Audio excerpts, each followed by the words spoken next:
Everyone that could be a contender in the SEC Eastern Division will be taking their shots at Georgia. Kentucky is next up. And of course, they're coming off an impressive performance at home against Florida. Got Anthony Dasher on the line from UGAsports.com. That you can find that on Rivals, the Rivals platform for Georgia athletics. Anthony, how's it going? Going well. Well, that Auburn game was similar to the South Carolina game in some respects, in Sure. that it stayed closer than many people expected, although this was more of a back and forth defensive struggle. Auburn certainly put up a nice fight. And what surprised me about it was not that it was a decent game, a good game. And of course, until Carson Beck and Brock Bowers put together a drive with about 4 minutes left, it was a tie game, that Auburn was able to do that without being able to throw the ball downfield. They were still able to scrap together a game where they almost pulled it off against number one. Yeah, I mean, Auburn had a lot of success with quarterback runs. Got both those guys on the perimeter, and they had, I think, what was it, like 125 yards between them. I think what was Auburn rushed for, I think 209, 213, something like that, total. But perimeter runs, really hurt them. And Georgia really scuffled, against run. That's the most yards I believe anybody has had against Georgia, like over 2 years. So that's an area they definitely need to, figure out and get straightened out with Kentucky coming to town after what they did to the Gators last week on the ground.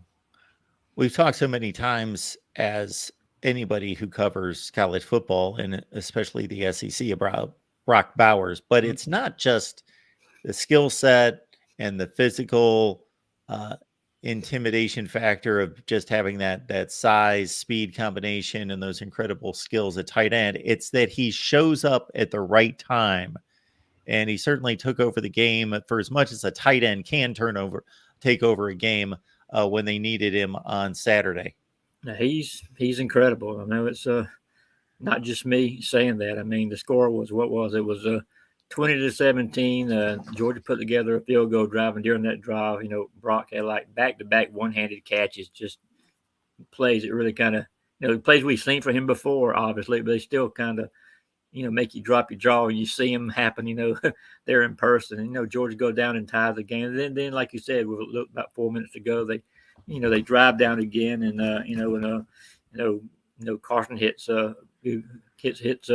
Brock, who once gets the ball in his hands, if he's in any kind of one-on-one coverage, if you're not really manning up on him, he's going to come down with the football and just outrun you, and that's what he did to that Tiger secondary to give Georgia that win.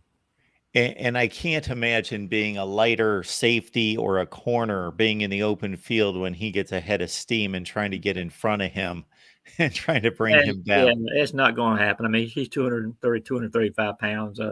He actually, when you see him out of his football, pads, he's not the most intimidating looking guy. But man, I tell you, once he's on the field, he's just got a skill set that, like, again, I've been covering his team for over 25 years. I've yet to see in person, myself. I know, Coach Stoops at Kentucky, who was actually at Arizona when Rob Gronkowski was there, was asked to make a comparison. He said, "Hey, yeah, there are some comparisons, but also some things that when I look at Brock Bowers, I'm seeing things I've never seen before." That's saying a lot to me when it comes from a coach who was, at the school where Rob Gronkowski was at one point in time. That just kind of gives you an indication of how good this kid really is. Yeah, to compare him against arguably the greatest pass-catching tight end in the history of the NFL is crazy. Carson Beck, of course, was able to lead this team down the field when it counted the most. You mentioned the field goal drive to tie it, and then boom, they get the ball back, and he leads the touchdown drive. And the numbers were good. I watched the game. I thought he delivered the ball. I thought he looked poised. It was not an offensive showcase, so they did struggle at times, but I don't really point that to him necessarily. It's not like he played a perfect game, but I certainly, under the circumstances of one of the more difficult places to play in college football, Auburn being amped up for this game, playing a great defensive plan, that he played a really good game.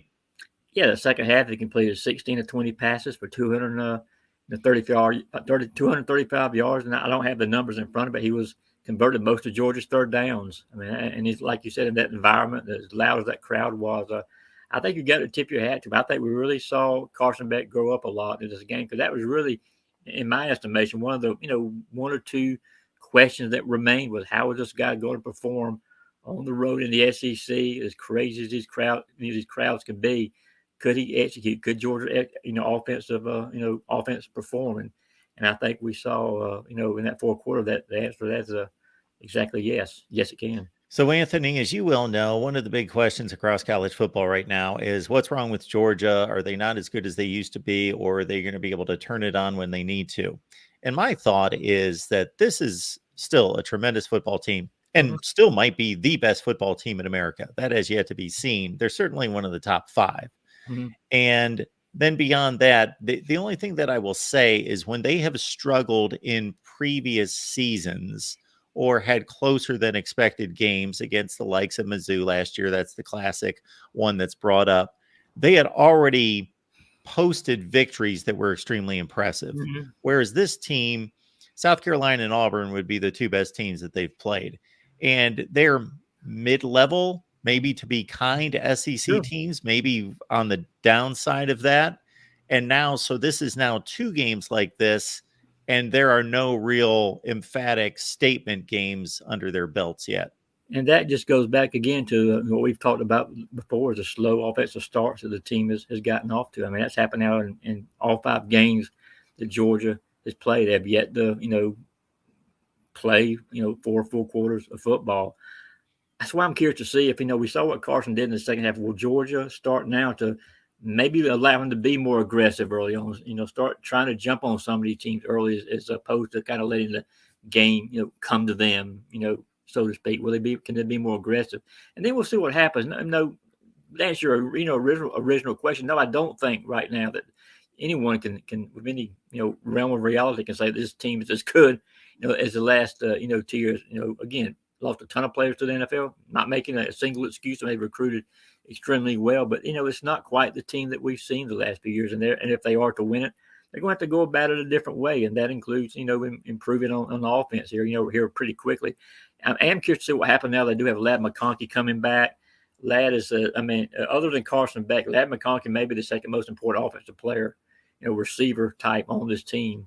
And with him back now, I think that's going to give Carson Beck another little point of familiarity that he's going to really be able to take advantage of. And I'm interested to see now how the offense can take another step now that all the pieces from these wide outs to go along with Brock Bowers are there at his disposal. McConkey with 4 catches in his first action this season. Now we look at this Kentucky team, and I got to say, I thought it was basically a coin flip game against Florida. I did pick Kentucky to win, but they were clearly the better team. They dominated the line of scrimmage. Ray Davis went off 280 yards. They had 330 rushing. They dominated on defense. It was just a strong victory. The one aspect of it, though, that they need to get together in a hurry, because they get the wide receivers to do damage, is Devin Leary is not looking that great. And he didn't look that good in this game. So I will just kind of throw that at the Kentucky side to say everything looks good except your quarterback, and we know that he can be good. So this is a good challenge for this Georgia team for sure. It is, and I think you hit it, right there as far as Kentucky's, chances in this contest, are concerned. They're going to have a solid game from Devin Leary. I mean, as good as the Wildcats were running the football last week, and Ray Davis, hell of an effort. 280 yards. Leary can't run the football. He's not a running quarterback. That, again, kind of getting back to what I talked about earlier. That's where Georgia really was burnt on quarterbacks making perimeter plays and Georgia not be able to set the edge, on defense. With Kentucky, there's no shock what they're going to try to do. They're going to try to smash them out. They're going to try to roll over you. I think that we'll see what happens. Georgia will be able to kind of, maybe focus more on those interior runs and try to, and maybe be able to slow, Davis down maybe a little bit better. And I think that's going to probably a relief to some of those linebackers, knowing they won't have to worry about Leary, running around the edge. So we'll see what happens with that. But Leary, though, if Kentucky wants to win this ball game, he's got to have a solid game throwing the football, because even with a Georgia defense that's, again, clearly not up to the level, I don't think, as they were the past 2 years, you still can't be one dimensional if you're Kentucky. You've got to throw the football to really be successful. Kendall Milton is, Coach Smart, said it during the SEC teleconference. He's feeling a whole lot better, and that's great news for our running back room that's really been hit with injuries this entire year. So they're getting a little healthier. They still got one or two guys that are banged up and not able to go, but it's a team that's in a lot better shape than it was 2 weeks ago. Cat fans are feeling pretty good right now after last week's win over Florida. A lot more of a blowout than I thought it was going to be. A definite rarity. The biggest Kentucky win against Florida, I think, since 1979. So now it's time to move on and see what they can do Saturday against Georgia. I thought that the Florida-Kentucky game, well, according to Vegas, was a coin flip. I felt pretty confident Kentucky was going to win. I picked Kentucky to win. I was surprised at the outcome. I thought it would be one of the better games of the day, close. Right. But the big blue wall was out there in front of Ray Davis, and that was nearly impossible for Florida to stop. Yeah, that was huge. It was great to see. Ray Davis had the third most rushing yards in a game for Kentucky behind Mo Williams and I think it's 2005 and Lynn Bowden a few years ago against Louisville, up 280 yards, won like if there's a weekly award, I'm pretty sure Ray Davis won it. I even, for the heck of it, why not? I voted him in our last word Heisman poll this week. I had him number 5 on my ballot. So, but the cool thing was after the game, in every interview, everything he said, he gave all the credit to the offensive line. And you think about it, these Kentucky teams of the past, what have they done well? They've run the ball well.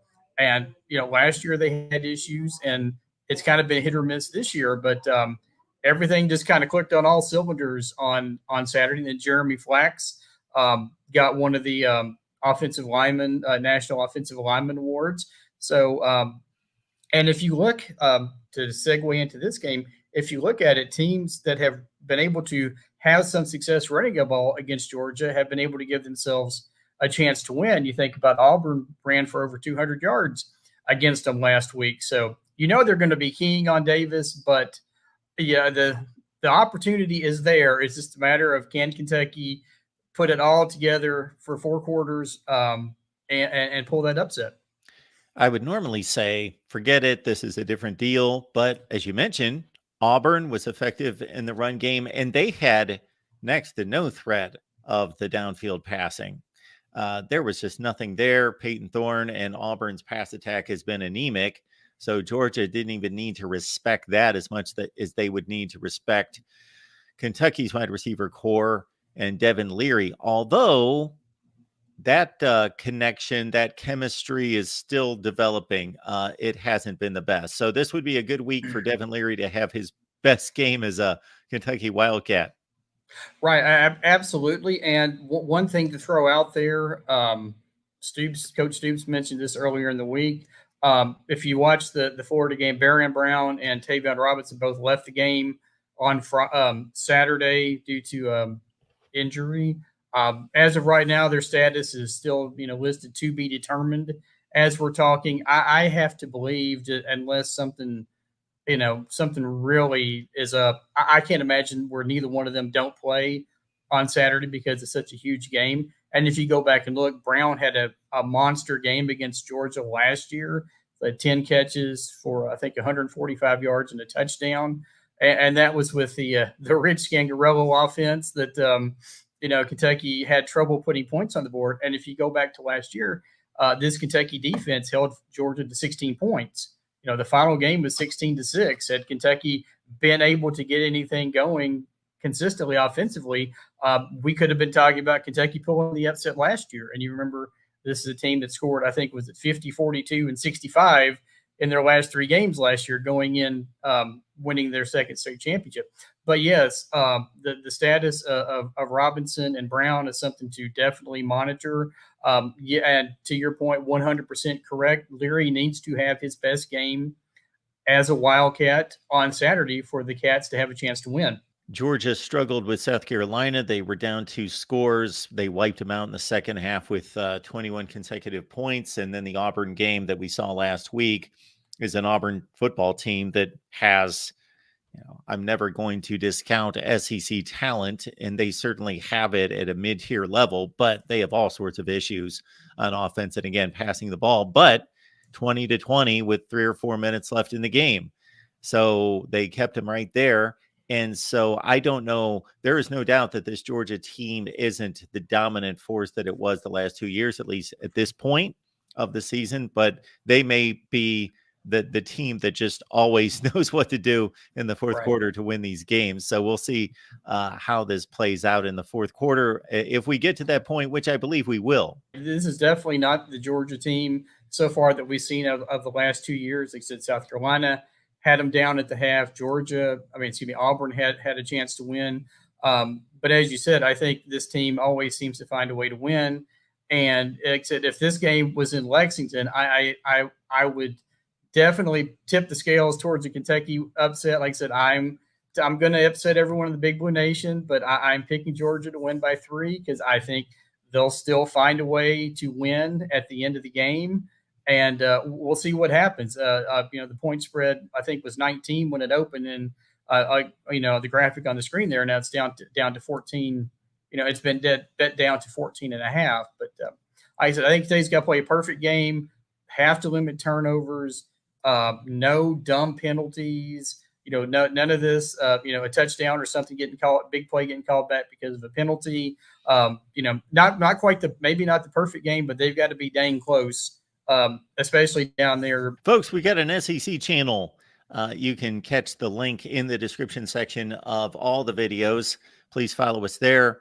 Complete SEC football coverage with previews throughout the league each and every week, and predictions as well. We've got our guy Steve Merrill from Wager Talk. He comes on and gives his under the radar selections and his analysis on the matchups in the SEC. So the SEC channel description section link right there. Kevin McGuffey, last word on college football.